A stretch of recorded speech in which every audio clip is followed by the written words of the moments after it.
ICC world cup 2023 میں شرکت کے لیے Pakistani cricket team Lahore airport سے بھارت کے لیے روانہ ہو گئی۔ قومی کرکٹ ٹیم براستہ دبئی بھارت جائے گی۔ نجی ٹی وی چینل دنیا نیوز کے مطابق دبئی پہنچنے پر قومی کرکٹ ٹیم وہاں 9 گھنٹے قیام کرے گی۔ پاکستان کرکٹ ٹیم بھارت کے وقت کے مطابق آج رات 8 بجے حیدرآباد پہنچے گی۔ قومی ٹیم 29 ستمبر کو اپنا پہلا warm up match New Zealand کے خلاف کھیلے گی۔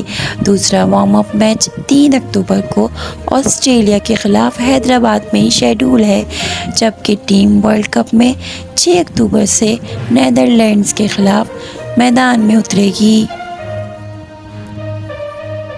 اس حوالے سے قومی کرکٹ کے کپتان بابر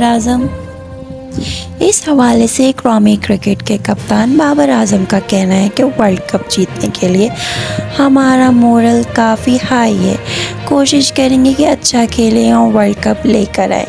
انہوں نے مزید کہا کہ میرے حساب سے ہم نمبر 1 ہی آئیں گے۔ نسیم شاہ کو کافی مس کریں گے۔ نسیم اور شاہین کی جوڑی کافی اچھی وائبس دیتی تھی۔ خیر، ہماری بھی دعا ہے کہ ہماری پاکستانی ٹیم جب واپس آئے تو کامیاب ہو کر آئے اور ورلڈ کپ جیت کر آئے۔